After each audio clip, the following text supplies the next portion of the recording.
My son handed me eviction papers the day after his inheritance cleared. I'm Frank Miller, 62 years old, and I raised an ungrateful Harvard MBA. Rick thought that $55 million made him untouchable. Thought his fancy degree gave him the right to call me an embarrassing blue-collar relic who was dragging down his image. He had big plans for our family home, turning it into something worthy of his new social circle. What Rick didn't know was that he'd only seen Will number one. See, there's something about Harvard Business School that they don't teach you. They don't teach you to respect the hands that built everything you're standing on. They don't teach you that wisdom doesn't always come with a diploma. And they definitely don't teach you to check your facts before you burn your bridges. If you're watching this, please subscribe and let me know where you are watching from.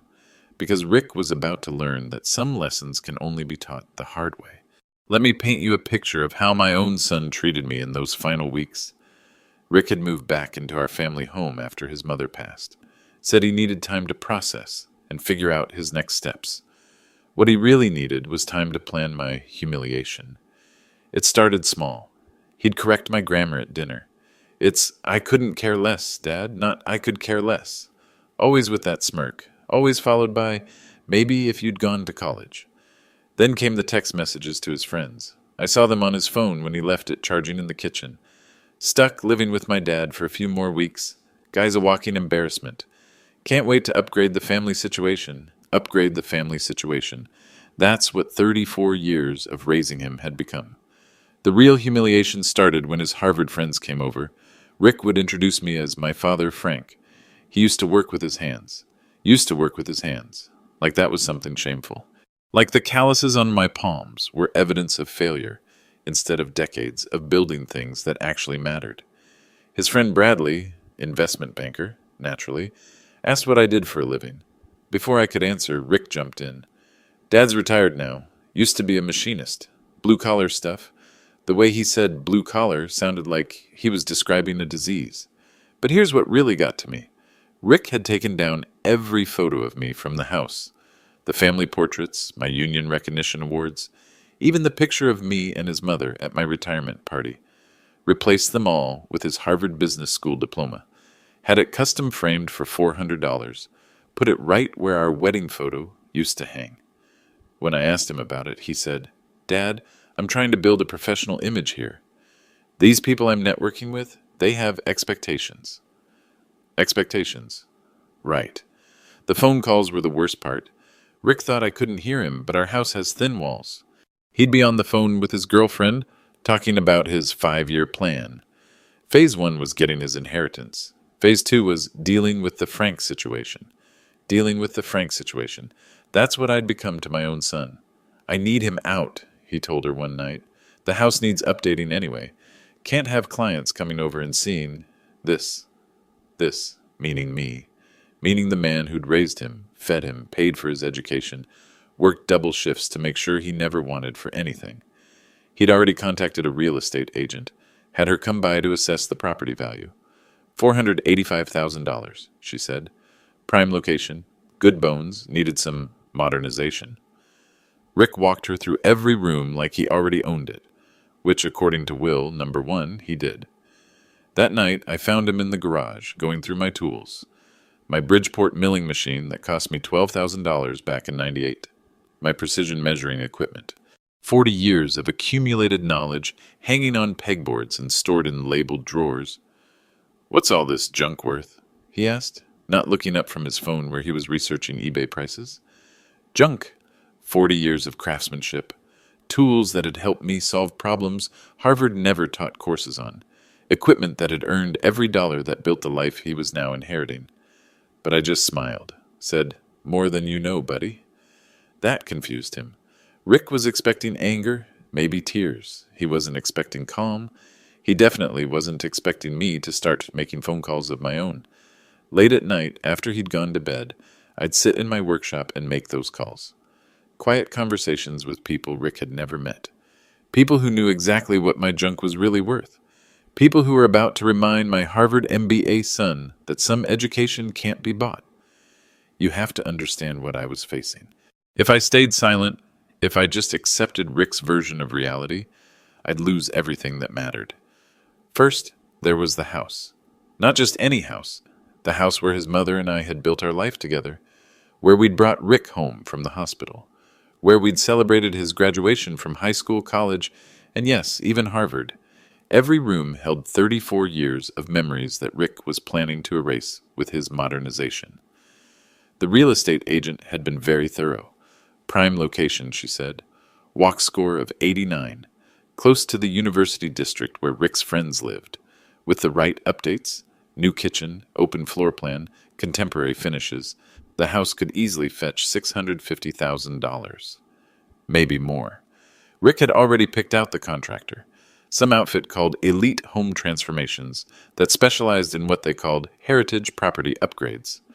And their portfolio was full of old houses that had been gutted and rebuilt to look like something from a design magazine. All character removed, all history erased. He'd shown me the plans on his laptop. My workshop would become a home office. The kitchen where his mother had made Sunday dinners would be torn down to create an open-concept entertainment space. The living room where we'd watched him play Little League would be expanded into something he called a conversation pit.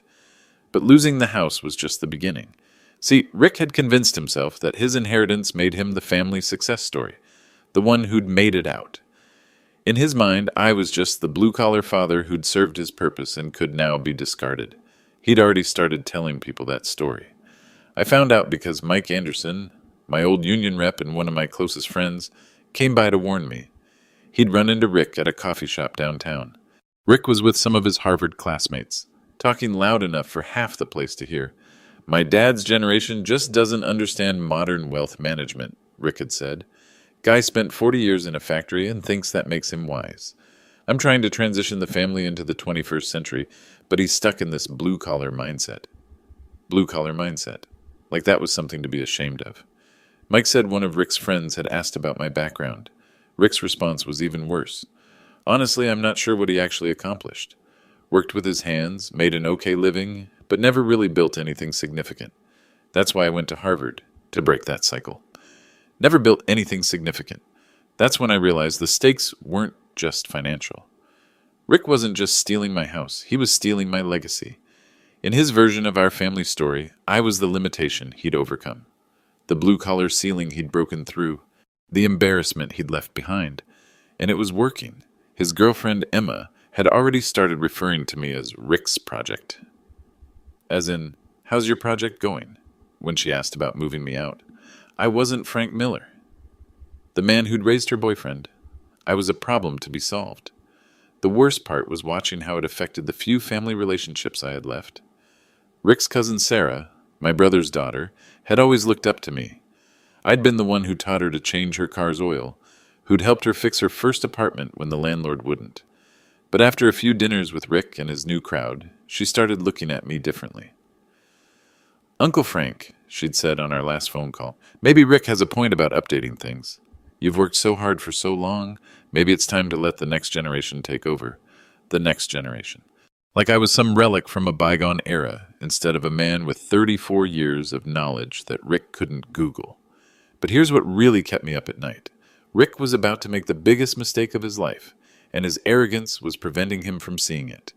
He thought that $55 million made him untouchable, thought his Harvard MBA made him smarter than everyone who came before him. What he didn't know was that I'd spent the last 30 years building something that made his inheritance look like pocket change. Something he was about to lose because he'd never learned the most important lesson of all. Always check your facts before you burn your bridges. Because in exactly 72 hours, Rick was going to throw a party to celebrate his new life. And every single person in that room was going to learn what Frank Miller had really been building all these years. The dinner party was Rick's idea. A networking event, he called it. Translation, a chance to show off his inheritance and introduce his new social circle to the upgraded family situation. He'd invited 12 people, all Harvard MBAs, investment bankers, or consulting partners, the kind of people who wore their credentials like armor and measured success and portfolio values. Rick had spent $2,000 catering the event, hired some upscale outfit called Metropolitan Dining Solutions. Their servers wore black ties and spoke in hushed, professional tones. The whole thing felt like a wake for the family I used to know. I wasn't supposed to be there. Rick had made that clear. Dad, this is really a professional thing. Maybe you could find somewhere else to be tonight. But it was still my house, at least until the paperwork went through, so I stayed. Rick introduced me to his guests like I was part of the decor. This is my father, Frank. He's transitioning into retirement. Transitioning into retirement, like I was some kind of corporate restructuring project. The conversations were exactly what you'd expect.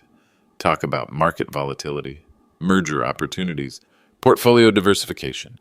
The kind of abstract financial discussions that happen when people who've never built anything try to sound important. That's when Rick made his first mistake. One of his guests, a partner at some consulting firm called Strategic Solutions Group, started talking about aerospace investments. The defense sector's been volatile, he said, but there's real opportunity in aerospace innovation, particularly in component manufacturing. Rick jumped in immediately. Absolutely. The key is identifying undervalued patents in the space. Most of the innovations coming from smaller players who don't understand their own intellectual property value. I almost choked on my coffee. The consultant nodded approvingly. Exactly. We've been advising clients to acquire patent portfolios in areas like bearing systems, turbine efficiency, propulsion components. The original inventors usually have no idea what their work is worth. Total blue-collar mindset, Rick added. These guys invent something useful, file the paperwork, then just leave money on the table. They don't understand licensing, royalty structures, strategic partnerships. Blue-collar mindset. There it was again. I set down my coffee cup. Rick, could you remind me which aerospace companies your firm consults for? The question caught him off guard. Several major players, Dad. Why? Just curious about your expertise in the field. Rick's chest puffed up. Well, I've been researching the sector extensively. Boeing, Lockheed, Raytheon, the entire supply chain. Boeing. I nodded slowly. Interesting company. Massive revenue potential, the consultant agreed, though they source components from hundreds of smaller manufacturers, patent holders who probably don't even realize what their innovations are worth. Absolutely, Rick said. Take something like bearing systems. Simple mechanical improvements that could be worth millions in licensing fees. But the original inventors, usually factory workers, technicians, they just don't have the business sophistication to monetize their ideas. Factory workers, technicians. The room was listening now. Rick was in his element, playing the role of the sophisticated business analyst, explaining complex market dynamics to his impressive social circle. The real opportunity, he continued, is in acquiring these undervalued patent portfolios and properly structuring the licensing agreements. Most of these blue-collar inventors would probably sell their rights for a fraction of their actual value. Blue-collar inventors. I stood up, walked over to the kitchen counter where I'd left my phone. Rick was still talking, but I wasn't listening anymore. I was thinking about the locked filing cabinet in my workshop, about the folders full of documentation that Rick had never bothered to examine. Dad? Rick's voice had an edge to it. Everything okay? I turned back to face the room. 12 Harvard MBAs and consulting partners, all looking at me with the kind of polite attention you give to someone's elderly relative at a social gathering. Just thinking about what you said, Rick, about blue-collar inventors not understanding their intellectual property value. Right. Rick relaxed. It's actually a perfect example of why education matters. Business education specifically. Absolutely, his girlfriend Emma chimed in. Rick's always talking about how his generation needs to think more strategically than their parents' generation. Their parents' generation. Tell me something, Rick, I said, my voice staying perfectly calm. In all your research on aerospace patents, did you ever look into the inventor behind bearing system patent number 5,923,891? The room went quiet. Rick's face showed the first flicker of uncertainty I'd seen all evening. That's pretty specific, Dad. How about patent 6,045,723? Turbine efficiency enhancement device? More silence. The consultant was now looking between Rick and me with obvious confusion. Dad, I don't have those numbers memorized. Of course not. I picked up my phone. But I do. Interesting thing about patent 5,923,891, filed in 1996, inventor listed as Frank Miller. That's me. Rick, you could have heard a pin drop. Rick's mouth opened, then closed. His girlfriend's wine glass stopped halfway to her lips. The consultant was staring at me like I'd just revealed I was actually Atman. Patent 6,045,723, I continued. Also, Frank Miller. Filed in 1998. Both patents are currently generating about $1.2 million annually in licensing fees. I looked directly at Rick. From Boeing. The room erupted in confused murmurs. Rick was frantically trying to process what I'd just said, but his Harvard-trained brain couldn't quite make the connections. That's not possible, he finally managed. I smiled. Rick, remember when you asked what all that junk in my workshop was worth? His face went pale. More than you know, buddy. The dinner party ended early. Rick's guests left in a flurry of awkward goodbyes and confused whispers. I watched them through the living room window, clustering in small groups on the sidewalk, their phones already out, probably Googling patent numbers and trying to make sense of what they'd just heard.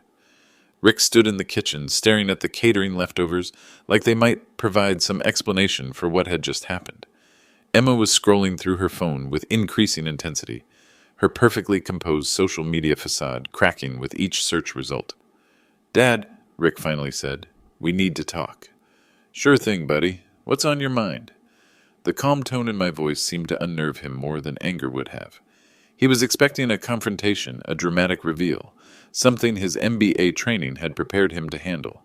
Instead, he got a conversation. Those patent numbers, are they real? Very real. And they're yours? Frank Miller is listed as the sole inventor on both applications, filed through Boeing's Internal Innovation Program between 1996 and 1998. Emma looked up from her phone. Rick, I'm finding multiple references to these patents. Your dad's name is all over the aerospace industry databases. Rick slumped into one of the kitchen chairs. But you never mentioned, you never asked. That was the truth. In all Rick's planning, all his networking conversations about aerospace investments and patent portfolios, he'd never once thought to ask his blue-collar father what exactly he'd been doing for 34 years at Boeing. How much? Rick's voice was barely a whisper. How much what? How much are they worth? I walked over to the coffee maker, poured myself a fresh cup. The kitchen felt different now, smaller somehow, like the walls were closing in on Rick's certainty about how the world worked. That's an interesting question, Rick. Depends on how you calculate value. Emma was reading something on her phone, her eyes getting wider with each paragraph. Rick, she said slowly, I think you need to see this. She turned her screen toward us. It was a Boeing press release from 2019 celebrating the company's Innovation Hall of Fame. There was a photo of 12 employees being recognized for transformational contributions to aerospace technology. Third from the left, wearing a basic blue button-down shirt and looking slightly uncomfortable in the spotlight, was me. The caption read, Frank Miller, recognized for bearing system innovations that have improved fuel efficiency across Boeing's commercial aircraft fleet. Rick stared at the photo for a long time. This is from 2019. Yep. You were still working then? Yep. But you told me you were just finishing up your time. I told you I was ready to retire. Didn't mean the work wasn't important. Emma scrolled down to read more. It says here that Miller's innovations have saved Boeing an estimated $200 million in fuel costs over 20 years. Rick's face went through a series of expressions. Confusion, realization, something that might have been panic. Dad, how long have you known about my inheritance plans? Since you started making phone calls about real estate agents? And you just let you what? Make assumptions? That's on you, buddy. The kitchen clock ticked loudly in the silence that followed. I could practically see the wheels turning in Rick's head, trying to recalculate everything he thought he knew about our family's financial situation. Dad, he said finally, I think I may have made a mistake. May have? Emma was still reading, her finger scrolling through search results with increasing desperation. Rick, there's a whole Wikipedia page about aerospace patents. Your dad's work is referenced in like 20 different articles. Rick rubbed his forehead. Why didn't you tell me? When would have been a good time?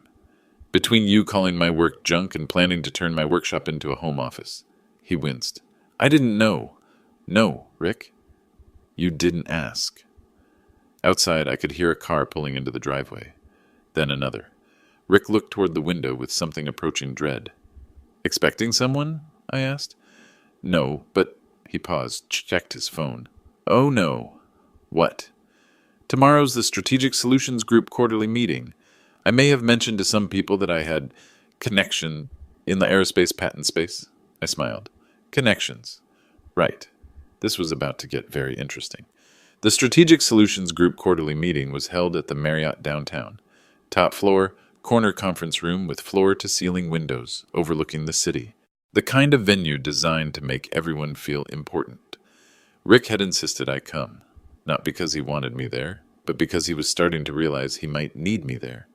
His confidence from the dinner party had evaporated completely, replaced by a desperate kind of energy that reminded me of his high school years when he'd oversold his knowledge on a test he hadn't studied for. The meeting started at 2 p.m. By 1:45, Rick was sweating through his $300 dress shirt. Dad, he whispered as we walked into the hotel lobby, maybe you could just keep things simple? Don't mention specific numbers unless someone asks directly? Sure thing, buddy. But Rick's problem wasn't what I might say. His problem was what he'd already said. The conference room held about 30 people. Senior partners, consulting directors, a few clients from major corporations. The kind of room where careers got made or destroyed based on the credibility of your presentations. Rick was scheduled to give a 15-minute overview of emerging opportunities in aerospace patent acquisition. According to the agenda, he was going to discuss undervalued intellectual property assets in the component manufacturing sector and strategic approaches to working with blue-collar inventors. Blue-collar inventors. He'd actually put that phrase in writing. The presentation started well enough. Rick had prepared professional slides, industry statistics, market analysis charts. He looked confident, sounded informed, hit all the right buzzwords about strategic positioning and market inefficiencies. Then came the questions. Rick, said a senior partner named Margaret Wheeler, you mentioned working directly with patent holders. Do you have specific examples of successful negotiations? Rick's PowerPoint slide showed a generic chart about value optimization. He clicked to the next slide. Absolutely. In fact, I have direct family connections to this space that provide unique insight into the inventor mindset. Family connections. My chest tightened. Could you elaborate? Asked a client from Raytheon. Well, Rick said, glancing at me in the back of the room, my father has worked in aerospace manufacturing for over 30 years. He provides valuable perspective on how blue-collar innovators approach intellectual property. Blue-collar innovators. There it was again. Margaret leaned forward. What kind of manufacturing? Component development. Bearing systems, primarily. At Boeing, interesting. Boeing's bearing technology has been industry-leading for decades. Very sophisticated engineering. Rick nodded enthusiastically. Exactly. Though many of the original inventors don't fully understand the commercial applications of their work. A man in a Navy suit raised his hand. Rick, when you say family connections, are you talking about general industry insight or specific patent knowledge? This was the moment. Rick could have backed down, explained that his father was just one factory worker among thousands, kept things general and safe. Instead, his Harvard MBA ego took over. Specific patent knowledge, Rick said confidently. My father's work has resulted in several key innovations that are currently generating significant licensing revenue. The room got very quiet. Margaret was taking notes. The Raytheon client had opened his laptop and was typing. Could you be more specific about the innovations? Margaret asked. Rick looked back at me again. I could see the calculation in his eyes. He was committed now, in front of 30 senior executives, and his only choice was to double down or admit he'd been bluffing. Bearing system optimization, he said. Turbine efficiency improvements. Technologies that have saved Boeing millions in operational costs. That's quite impressive, said the Navy suit man. Mind if I ask your father's name? I might know his work, and there it was. The moment Rick realized he'd painted himself into a corner with no way out. Frank Miller, Rick said, his voice barely audible. The Navy suit man's eyebrows shot up. Frank Miller? From Boeing's Innovation Hall of Fame? The room erupted in murmurs. People were pulling out phones, typing frantically. Margaret Wheeler was staring at me with undisguised interest. "Mr. Miller," she called out, "would you mind joining us up here?" I walked to the front of the room slowly, taking my time. Rick's face had gone completely pale. His PowerPoint presentation about working with blue-collar inventors was still projected on the wall behind him. "Mr. Miller," Margaret continued, "I have to say, we've been following your work for years. Patent 5,923,891 revolutionized bearing efficiency across the industry." "Thank you," I said simply. "And patent 6,045,723, the turbine enhancement system, that's generated what? Over $30 million in licensing revenue?" "Closer to $40 million, I corrected. "But who's counting?" The room went dead silent. Rick was staring at me like I'd just announced I was from Mars. Margaret looked back and forth between Rick and me. "Rick, when you talked about working with blue-collar inventors who don't understand their intellectual property value, were you referring to your father?" Rick's mouth opened and closed like a fish out of water. "Because," Margaret continued, "Frank Miller is one of the most successful patent holders in the aerospace industry. His licensing agreements are considered the gold standard for inventor compensation." A woman from Lockheed raised her hand. "Mr. Miller, we've actually been trying to reach you for months about a potential consulting arrangement. Your work on efficiency optimization could save us millions." Another voice from the back. "Sir, our firm would be very interested in discussing representation for your next round of patent applications." I held up my hand. "I appreciate the interest, but I'm pretty much retired these days." Rick found his voice finally. "Dad, why didn't you tell me any of this?" The entire room turned to look at him. 30 senior executives, waiting for me to explain why my own son didn't know about my professional accomplishments. "Rick," I said gently, "you never asked. You were too busy explaining to everyone how blue-collar inventors don't understand intellectual property value." Margaret Wheeler was writing furiously in her notebook. The Raytheon client was openly staring. Someone in the back actually laughed. Rick's PowerPoint slide was still on the wall, the one about strategic approaches to working with blue-collar inventors. The irony was so thick you could cut it with a knife. "Mr. Miller," Margaret said, "would you be willing to stay after the meeting? I think several of us would like to discuss some potential opportunities." "Of course." Rick slumped into his chair.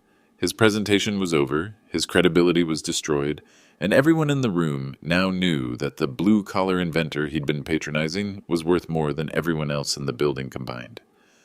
But we weren't done yet. Because as the meeting broke up and people started gathering around me with business cards and consulting offers, my phone buzzed with a text message. It was from Dr. Patricia Brown, Boeing's chief engineer. "Frank, saw the news about Rick's presentation online. Boeing team is at the Marriott for a conference. Mind if we stop by?" I looked at Rick, who was still sitting in his chair, staring at his failed PowerPoint presentation.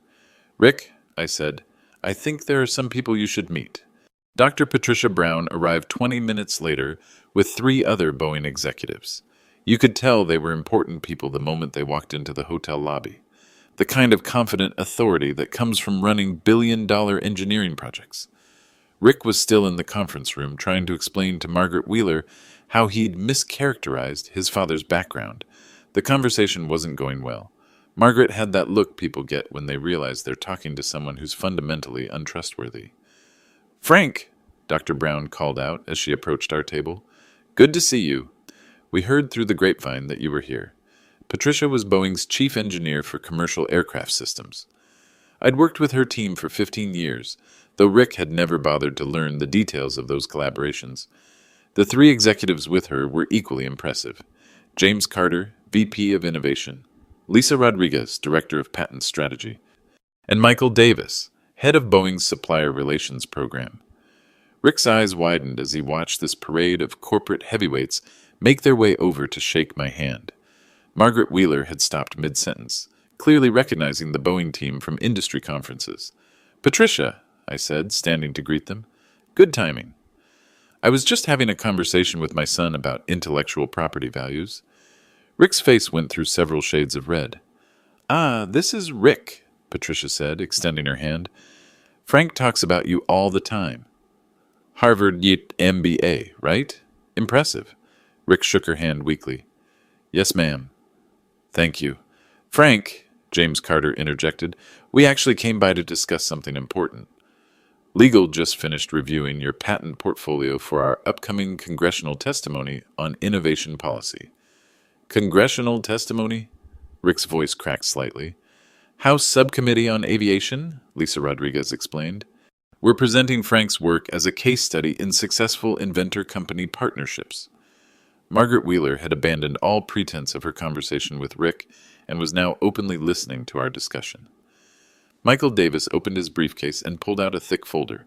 Frank, I know you're retired, but we wanted to show you the latest impact analysis on your innovations. He spread several documents across the table. The first was a Boeing internal report titled Miller Patent Portfolio, 25-Year Economic Impact Assessment. Rick leaned forward to read over my shoulder. I could hear his sharp intake of breath as he saw the numbers. Patent 5,923,891 alone has saved Boeing $47 million in fuel costs, Michael continued. Patent 6,045,723 has generated $41.2 million in direct licensing revenue. And your 2,018 turbine modification patent, 8,234,156, that's projected to save the industry $200 million over the next decade. Rick was staring at the documents like they were written in a foreign language. Frank, Patricia said, I have to ask, have you given any thought to our succession planning discussions? What succession planning? Rick asked before I could answer. Lisa Rodriguez smiled. Frank has been mentoring our next generation of engineers for the past 5 years, Boeing's Innovation Fellows program. We've been hoping he might consider a formal advisory role. Advisory role? Rick's voice was getting smaller with each revelation. The Boeing Innovation Council, James explained. It's our strategic advisory board for emerging technologies. Frank would be working directly with our C-suite on patent strategy and inventor development. Margaret Wheeler couldn't stay quiet any longer. Excuse me, she interrupted, but are you saying that Mr. Miller is being recruited for Boeing's executive advisory board? Not recruited, Patricia corrected. We've been asking him to join for 2 years. Frank keeps saying he wants to enjoy retirement. Michael Davis laughed. Though retirement for Frank apparently means consulting for Lockheed, Raytheon, and Northrop Grumman on their patent acquisition strategies. Rick's head whipped around to stare at me. You're consulting for Boeing's competitors? Aerospace is a small industry, I said calmly. Everyone knows everyone. Frank's reputation precedes him, Lisa added.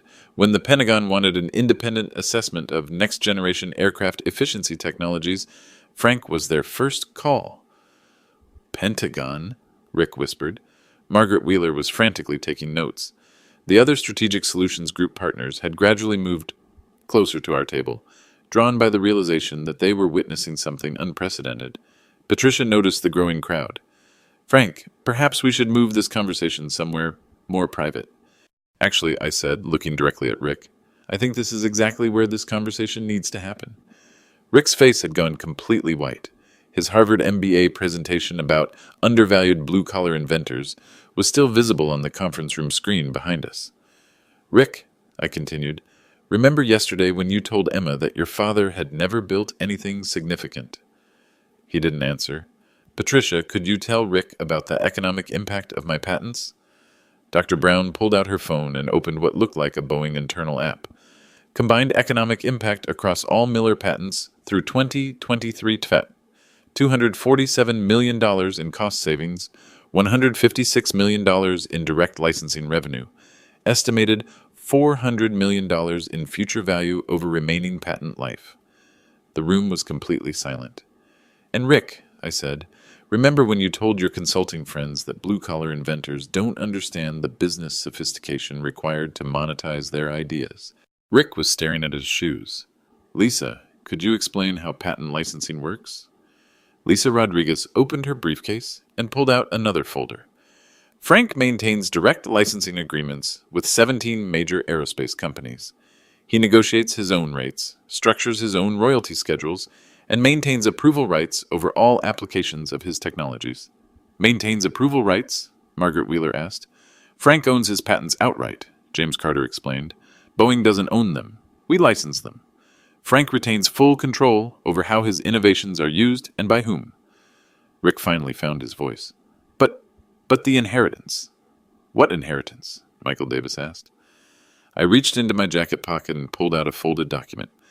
Rick, this is will number 2, the real one. His hands were shaking as he took the paper. Will number 1 was a test, I continued. Your mother and I designed it to see what kind of man you'd become when you thought you had power over me. Rick unfolded the document. As he read, his face went through expressions I'd never seen before. According to will number 2, I explained to the room, Rick's inheritance is contingent on demonstrating respect for the people who built the foundation of his opportunities. He gets the house, the traditional inheritance, and access to my patent portfolio only if he can prove he understands the value of the work that came before him. Margaret Wheeler leaned forward. And if he can't prove that? Then everything goes to the Frank Miller Foundation for Blue-Collar Innovation, a charity I established last year to provide patent education and legal support to working-class inventors. Rick was still reading, his lips moving silently as he processed the legal language. There's an evaluation period, I continued. 6 months for Rick to demonstrate that he's learned to respect the knowledge and contributions of people whose education came from experience rather than classrooms. And who evaluates that? Patricia asked. A board of 3 people. You as Boeing's chief engineer, Mike Anderson representing organized labor, and Janet Wilson, our family attorney. Rick looked up from the will. Dad, The evaluation starts now, Rick. Today, in front of all these people who just heard you call your father an undervalued blue-collar inventor who doesn't understand intellectual property. The Boeing executives were looking at Rick with expressions ranging from curiosity to concern. Margaret Wheeler was writing so fast her pen was practically smoking. The first test, I continued, is simple.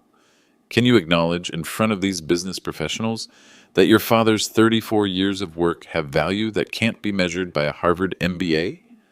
Rick stared at me for a long moment. The room held its breath. Finally he spoke. Dad, I owe you an apology. It was a start. Rick's apology was just the beginning. Over the next hour, in front of 30 business executives and 4 Boeing senior leaders, my son had to confront every assumption he'd made about success, education, and the value of different kinds of knowledge. It wasn't pleasant to watch, but it was necessary. I need to understand something, Rick said, his voice barely steady. How long have you been planning this? The will? Since your mother's diagnosis 2 years ago. She was the one who insisted on the test. Rick's face crumpled slightly at the mention of his mother. Mom knew? She knew you were smart, ambitious, and completely unprepared for the real world. Harvard taught you to analyze businesses, but it never taught you to respect the people who build them. Patricia Brown had been listening quietly, but now she spoke up. Rick, can I ask you something? Yes, ma'am. In your presentation today, you talked about strategic approaches to working with blue-collar inventors. What did you mean by that? Rick glanced around the room. Every face was watching him, waiting for his answer. I meant... He stopped, took a breath, started again. I thought that people like my father didn't understand the business side of their innovations. I thought they needed people like me to help them maximize value. And now?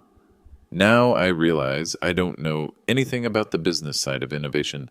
I know how to read financial statements and build PowerPoint presentations. My father knows how to create value from nothing. It was the first honest thing Rick had said in weeks. Margaret Wheeler looked up from her notes. Rick, Strategic Solutions Group has been trying to break into the aerospace patent consulting market for 3 years. We've had minimal success because we lack credible relationships with actual inventors. Rick nodded slowly, beginning to understand where this was heading. Your father, on the other hand, has relationships with every major patent holder in the industry. He's respected by Boeing, Lockheed, Raytheon, and the Pentagon. He's exactly the kind of strategic partner we need. Yes, ma'am. So here's my question. Instead of trying to manage your father's intellectual property, why don't you try learning from it? Rick looked at me. Dad, would you be willing to teach me? That was the moment I'd been waiting for. Not an apology, not an acknowledgement of my success, but a recognition that he had something to learn. Rick, I've been trying to teach you for 30 years. The question is whether you're finally ready to listen. Dr. Brown stood up and began packing her documents. Frank, we should let you handle this family conversation. But before we go, Rick, Your father is one of the most respected innovators in the aerospace industry. If you're serious about learning from him, we'd be happy to provide some context about how the industry actually works. I would appreciate that very much, Rick said. After the Boeing team left, the Strategic Solutions Group meeting dissolved into smaller conversations. Several partners approached me about potential consulting arrangements. Others pulled Rick aside to discuss how his family connections might benefit the firm, though now they understood that the value flowed from me to Rick, not the other way around. Margaret Wheeler was the last to leave. "Frank," she said, "we'd be very interested in discussing a formal relationship with your foundation. Strategic Solutions Group would like to provide pro bono business consulting to working-class inventors." "That's generous, Margaret. I'll have my attorney send you the details." After everyone had gone, Rick and I sat alone in the empty conference room. His failed PowerPoint presentation was still projected on the wall, slides about undervalued blue-collar inventors that now seemed like artifacts from another era. "Dad," Rick said finally, "I've been an idiot." "Yes, you have." "I mean a complete, total, Harvard-educated idiot." "Harvard didn't make you an idiot, Rick. It just gave you a vocabulary for expressing your ignorance more effectively." He laughed despite himself. "So what happens now?" I reached into my briefcase and pulled out another folder. "Now you start learning. This contains your reading assignments for the next 6 months: patent law, engineering principles, manufacturing processes, and labor history." Rick opened the folder. It was thick. "Your evaluation board meets in December. Patricia will test your understanding of how innovation actually works. Mike Anderson will assess whether you've learned to respect working-class knowledge. Janet Wilson will determine if you're ready to inherit the responsibility that comes with wealth. And if I fail, then you'll have learned something valuable about humility, and 40,000 working-class inventors will benefit from a very well-funded foundation." Rick nodded slowly. "When do I start?" "Tomorrow morning, 6 a.m., my workshop." "Your workshop? That's where the real education happens, buddy. Hope you're ready to get your hands dirty." The news traveled fast. By the next morning, Rick's presentation had become industry legend, not for the reasons he'd hoped. Margaret Wheeler, to her credit, handled the situation professionally.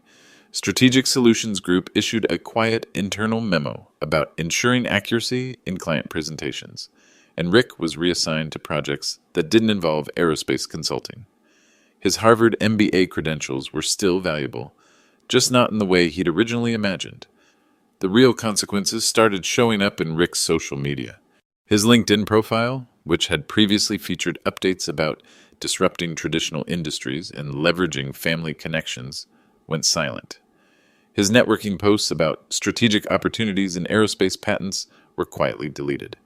The professional photograph of him at his Harvard graduation was replaced with something more subdued. Emma, his girlfriend, took the news harder than Rick did. She'd built her own social media presence around being the partner of a young aerospace entrepreneur. Her Instagram was full of photos from industry events, networking dinners, and what she called power couple moments. All of that content suddenly looked foolish in light of Rick's public humiliation. "I don't understand," she told Rick during what would be their final conversation. "You said your father was just a factory worker." "He was a factory worker," Rick replied. "He was also one of the most successful inventors in the aerospace industry. I just never bothered to learn the difference." Emma moved out the following week. The professional consequences were more complex. Strategic Solutions Group didn't fire Rick. His Harvard credentials still had value, and his willingness to acknowledge his mistakes had actually impressed some of the senior partners. But his trajectory within the firm changed dramatically. Instead of being fast-tracked toward partnership, Rick found himself assigned to research projects, due diligence work, background investigations into patent portfolios and inventor credentials, the kind of detailed, unglamorous work that required him to actually understand the technologies he was analyzing. "It's probably for the best," Margaret Wheeler told him during his performance review. "You have good analytical skills, Rick. You just need to learn how to apply them to things you don't already think you understand." The Boeing executives, meanwhile, became regular visitors to our house. Dr. Patricia Brown started stopping by every few weeks, ostensibly to discuss technical questions with me, but really to observe Rick's progress. She'd ask him detailed questions about manufacturing processes, patent law, and engineering principles. Rick's answers went from embarrassingly ignorant to surprisingly informed over the course of 3 months. "He's learning," she reported to Janet Wilson, our family attorney. "Slowly, but genuinely." Mike Anderson, my old union rep, was tougher to convince. "Frank," he said after Rick's first month of 6 a.m. workshop sessions, "the boy's got soft hands and a softer brain. You sure about this rehabilitation project?" But Mike started to come around when Rick began asking questions about labor history, manufacturing economics, and the relationship between worker innovation and corporate profits. Questions that showed he was finally thinking about issues bigger than his own career advancement. "Maybe there's hope for him," Mike admitted. "Kid's got a long way to go, but at least he's walking in the right direction." The most significant change was in Rick himself. The arrogance was gone, replaced by something that looked like genuine curiosity. He started reading trade publications, technical journals, and patent filings, not because he had to, but because he was finally beginning to understand how much he didn't know. "Dad," he said one morning while we were working on a bearing assembly in my workshop, "how did you know which problems were worth solving?" It was the first question he'd asked that demonstrated real insight. "Experience," I told him. 34 years of watching machines break down and figuring out why. You can't learn that from a textbook, Rick. You have to live it." His hands were getting rougher from the workshop sessions. His dress shirts were stained with machine oil. His Harvard MBA social circle had largely abandoned him, but he was building relationships with people who actually understood how things worked. "I think I'm starting to get it," he said after his 3rd month of evaluation. "Get what?" "Why Mom designed this test. I thought success meant rising above where I came from, but it really means understanding what I'm built on." The evaluation board would meet in December to determine Rick's future, but watching him work in my shop, asking real questions, and learning to value knowledge that couldn't be Googled, I was starting to think he might actually pass. Not because he'd earned his inheritance, but because he'd finally started earning his education.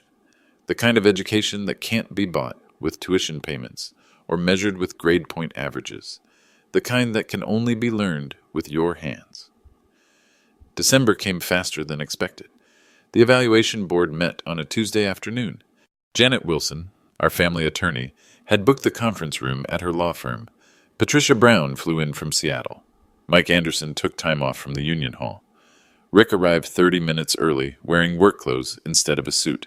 His hands showed 6 months of shop work, calloused palms, permanently stained fingertips, the kind of rough skin that comes from building things instead of just talking about them. The evaluation lasted 3 hours. Patricia tested his understanding of engineering principles and patent law. Rick answered with the kind of practical knowledge that can only come from hands-on experience. He didn't just know how patents worked. He understood why they mattered to the people who created them. Mike Anderson asked harder questions about labor history and worker dignity. Rick's answers showed he'd learned to see factory work as skilled craftsmanship instead of manual labor.